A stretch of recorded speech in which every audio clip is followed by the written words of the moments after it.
my WWE Hell in a Cell 2010 pay-per-view review.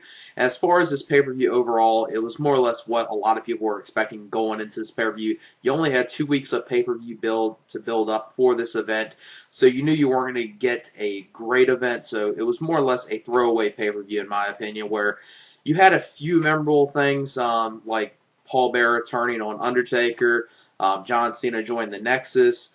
But both of those things, we'll have to wait and see. Are they going to lead to something good as far as John Cena joining the Nexus? What's that going to lead to on Monday Night Raw tonight? And as far as Undertaker and Paul Bearer's relationship and where that feud with Undertaker and Kane is going to further.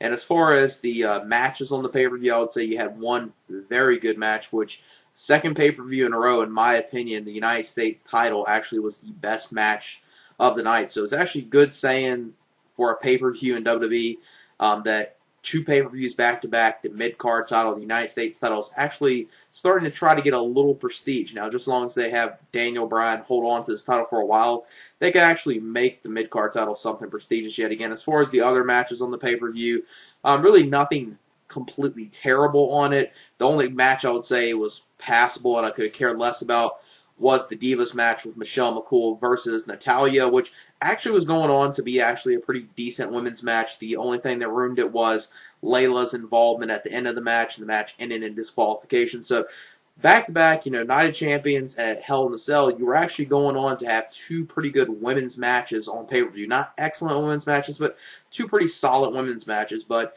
at Night of Champions, the Lumberjill stipulation, that ruined it. And then Layla's involvement on here, so you really didn't have a bad match on here. But like I said, it's more or less a throwaway pay-per-view where you have a few good things on it and a few things people would want to see. Undertaker and Kane's match, kind of the same match you saw at Night of Champions, but a little better considering it was the Hell in the Cell, and Paul Bearer returning. This could lead to something good, and John Cena joining the Nexus. Like I said, the best match on here, in my opinion, was the United States title match with The Miz versus John Morrison versus Daniel Bryan. So the first match on the pay-per-view was the United States title and a submissions count anywhere match with John Morrison versus The Miz versus the United States champion, Daniel Bryan. This is a good way to start the pay-per-view. A lot of good back-and-forth action in this match. This is more or less the way to sum this match up is it was pretty much a brawl slash, what it was, submissions count anywhere. It was pretty much a brawl around the whole entire arena. Instead of pinfalls, it was submissions, which those were the stipulations in this match. And a lot of innovative stuff in this match.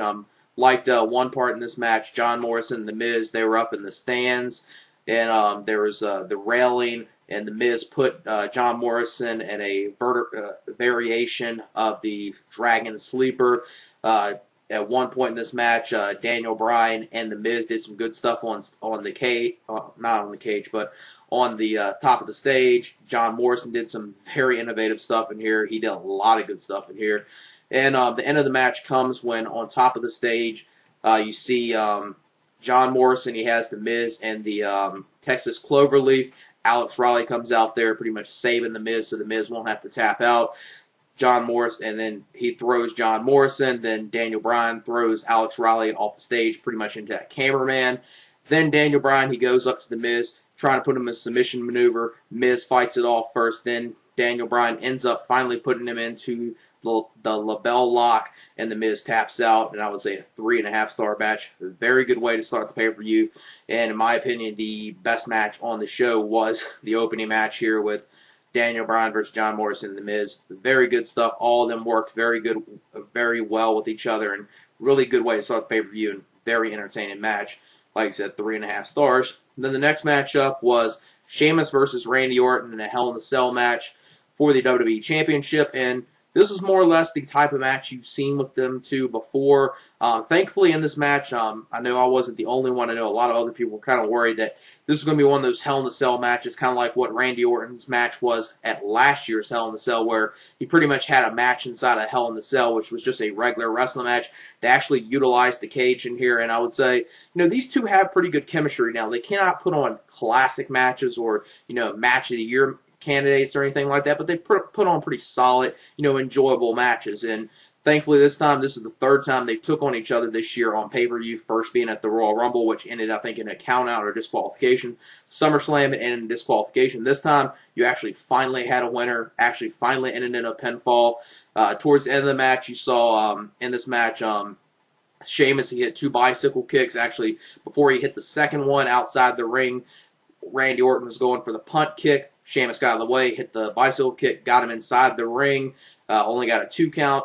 Then there was steel steps inside the ring, and Sheamus, he tried to go for his Razor's Edge, the Celtic Cross move on Randy Orton. Randy Orton got out of it, and then Randy Orton, at the end of the match, on the steel steps, he hits his RKO to Sheamus. So Randy Orton retains the WWE Championship in a pretty fun Hell in a Cell match. It wasn't a great Hell in a Cell match, but pretty solid and fun, enjoyable match.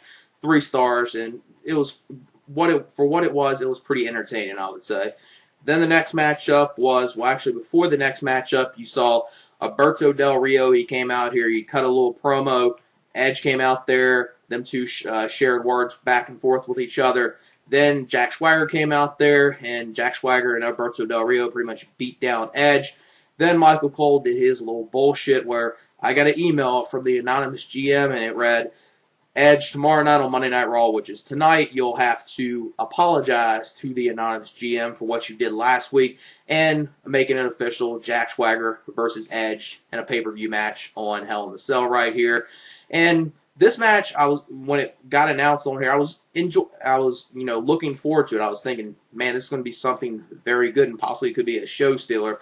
Unfortunately, you could tell within the match that both Jack Swagger and Edge going into the match must have been told to go out there, have a fun little match, have an enjoyable match, but don't have, something that's going to be like a classic match or a match that's going to steal the show. You could tell they were told to hold back a lot in here, which that's what it seemed like. It seemed like a TV match on pay-per-view, which is very unacceptable. When you got a pay-per-view, even though this is a match that just got added at the last minute, it's not like it's going to increase pay-per-view buys either way, even though Jack Swagger and Edge are both great in-ring performers. It's not a match that's going to increase pay-per-view buys, but still, this is a match that they should have went out there and, balls to the wall and performed at their fullest ability, which unfortunately they didn't do so. It was a disappointing match. Edge wins the match after he pretty much hits the spear out of nowhere. So, for this match, it was enjoyable for what it was, and it was a decent match, but it felt like just a TV quality match on a pay-per-view, which, like I said, is pretty unacceptable when you got a pay-per-view for WWE, even though it's a match that, just got added on the last minute. So I would give it 2.5 stars. It was okay for what it was, but a bit disappointing. I was expecting a whole lot more from it. Then the next matchup was Wade Barrett versus John Cena, and the stipulations for this match went, if John Cena loses this match, he has to join the Nexus, and if Wade Barrett loses this match, the Nexus have to disband. And this was a fun match. This was actually, I would say, as far as the way the crowd was into this match, this was the most heated contest of the night. The one match, other than probably Undertaker and Kane later on, that was probably the match the crowd was into the most. This match, the crowd was into pretty much from beginning to end in this whole entire match. Good back and forth action. I would say John Cena in this match put over Wade Barrett in this match. Wade Barrett looked the best he's ever been, and pretty entertaining match. It wasn't a classic wrestling match, but it was good. It was a pretty entertaining match. That's the one thing with John Cena, even though sometimes he doesn't have a great wrestling match, he can always go out there and perform and have a pretty entertaining match, and that's what this was. The crowd was really into this. There were back and forth chants, mostly, let's go Cena, but, you heard let's go Wade Barrett chants as well, which it's good that Wade Barrett's kind of getting over, which kind of with that, you can tell, those are the most fans that, chant Cena sucks. Those are the people that are cheering for Wade Barrett. And within this match, you saw the Nexus members come out there. Now, obviously, they cannot interfere in this match because they interfere. Nexus have to disband, and John Cena wins the match. So Wade Barrett was telling them, do not get involved. Don't do anything stupid here. And at the end of the match, you saw two, what they termed fans, get involved in this match, cost John Cena the match, and Wade Barrett wins the match, so John Cena has to join the Nexus. Now, as far as the two fans, one of them I almost can pretty much say 100% that I knew who it was, which was Michael McGillicuddy, a.k.a. Joe Hanning of Nexus Season 2. And the other one, it's kind of getting unconfirmed. It's kind of unconfirmed, and I'm not sure if it was, but I think the second person was Husky Harris. So those are the two names I'm hearing what the two fans that interfere, which the first one I'm almost 100% sure it was Joe Henning, a.k.a. Michael McGillicuddy. The second one I'm not completely sure if it was Husky Harris or not, but looks like, Husky Harris and Joe Henning or, Michael McGillicuddy are now going to be members of the Nexus as well, so that's something good for them. Those are the two guys from Nexus Season 2 other than Caval that I like the most, and Husky Harris actually I probably like the most other than, the person I already knew, which was Caval, which thankfully, now they're finally going to be doing something with both of them. So looks like they're going to be parts of the Nexus. John Cena's now going to be with the Nexus. Now, don't expect John Cena to turn heel. That's not going to happen. What they're going to do is John Cena's going to be reluctant, not wanting to be a part of it, and he's pretty much going to destroy it from within and possibly have the whole Nexus stable end maybe at the Survivor Series pay-per-view. Or who knows, maybe it might last a little longer, but considering, Survivor Series probably be the perfect time if they want to have the whole Nexus angle end. That'll probably be the perfect time to end it. I don't think they'll end it at Bragging Rights, because Bragging Rights is going to be another pay-per-view, kind of like Hell in a Cell here, where it's only going to have 2-3 weeks of build-up, where it's going to be pretty much booked as a throwaway event. So I would think they would save the whole finishing of the Nexus stable at Survivor Series, or who knows, maybe they might have it go on a little longer, especially with possibly, Michael McGillicuddy and now Husky Harris being with it. And it's going to be interesting to see what they do with John Cena within it, but obviously they're not going to have him turn heel. He's going to be reluctant, not want to be a part of it, and that's the way they're going to do it. After the match, I would say John Cena did an excellent job of going after the match, selling the fact that, this was one of the worst things that ever happened to him, the saddest day in WWE history, and he kind of put that over very well. I think the announcers did a decent job with that as well. As far as the match with Wade Barrett and John Cena, I would give it 3 stars just because of, they had a pretty good match. Wade Barrett was actually kind of made into a star, even though John Cena didn't lose the match cleanly. But even though he didn't lose it cleanly, I would say Wade Barrett was actually put over as a star in this match and made to look like he actually meant something. So that's something good right there. And it's going to be interesting to see where they lead to this next with the whole Nexus stable against WWE. We'll have to just wait and see where that's going to lead to on tonight's Monday night.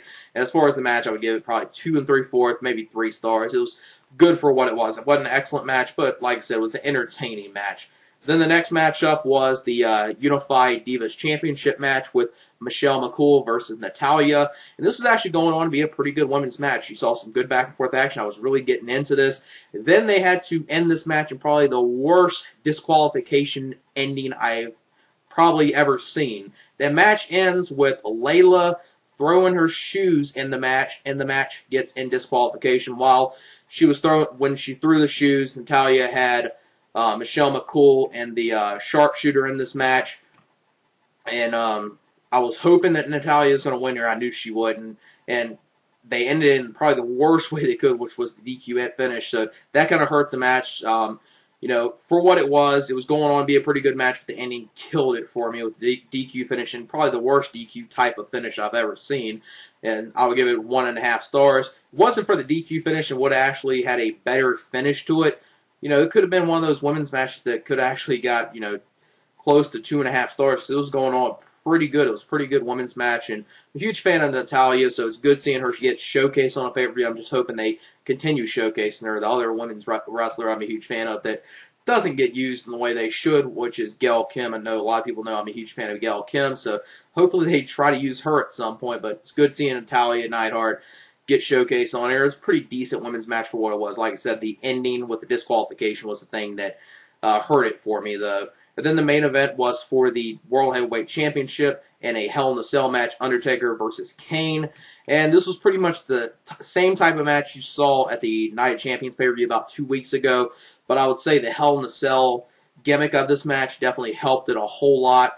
And you saw some good stuff, and it was enjoyable for what it was. It wasn't a great match. Just what you saw in a lot of these matches, what you're hearing me say is, a lot of these matches were kind of enjoyable for what they were, but they weren't anything spectacular or anything great, which with the pay-per-view, I would say you kind of need to have some of those. Not saying you have to have 5-star match of the year candidates and all that, have every single match be like that, but you have to have a little better quality than what you had here. Undertaker and Kane, it was good for what it was.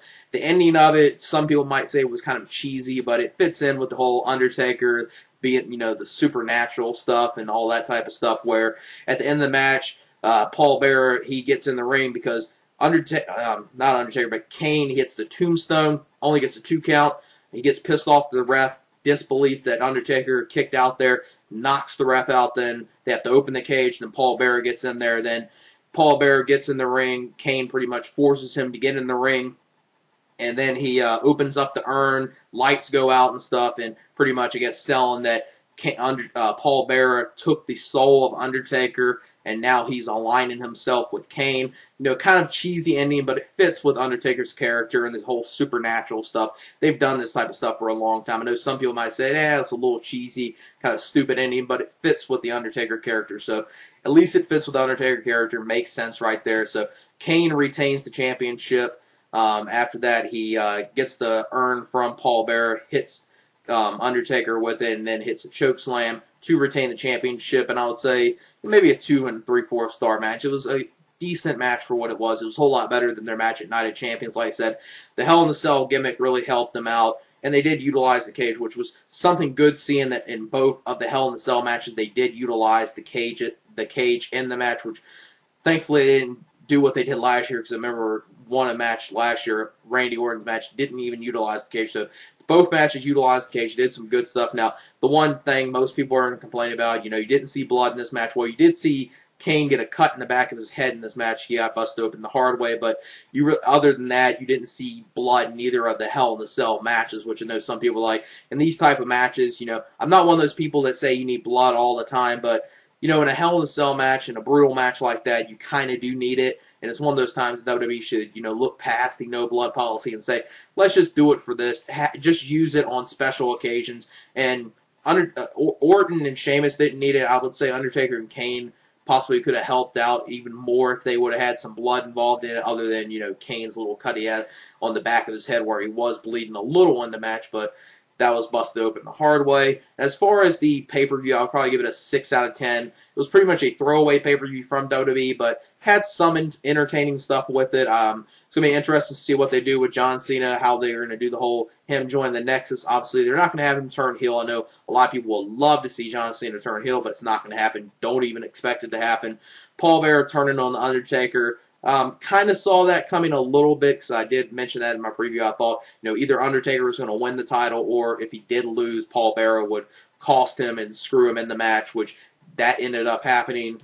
And the match of the night was the United States title with The Miz versus John Morrison versus Daniel Bryan. So it wasn't a terrible pay-per-view, but for a pay-per-view that only had 2 weeks of build, it's kind of what you would expect. A pay-per-view that's pretty much a throwaway pay-per-view, which seems like a lot of WWE pay-per-views this year are either, subpar, average, throwaways, nothing too special other than maybe a couple pay-per-views this year from WWE. So they need to increase, the quality of their pay-per-view, make it seem like every pay-per-view is going to be something great, especially considering fans are supposed to go out their way, spend $45, or if you don't spend it, you got streams and stuff like that.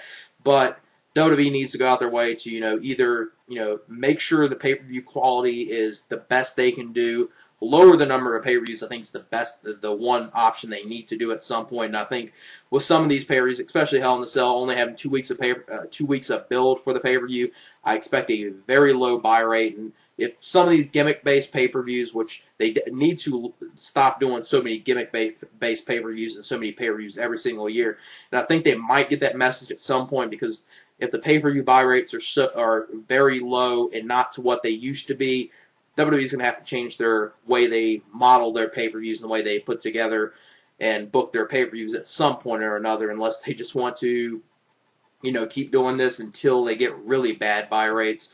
Like I said, I give this pay-per-view a 6 out of 10. Wasn't a terrible pay-per-view, wasn't a great pay-per-view. I would say it's just a throwaway pay-per-view where you had a few good things on it. And yeah, that's it for my WWE Hell in a Cell 2010 pay-per-view review. Peace.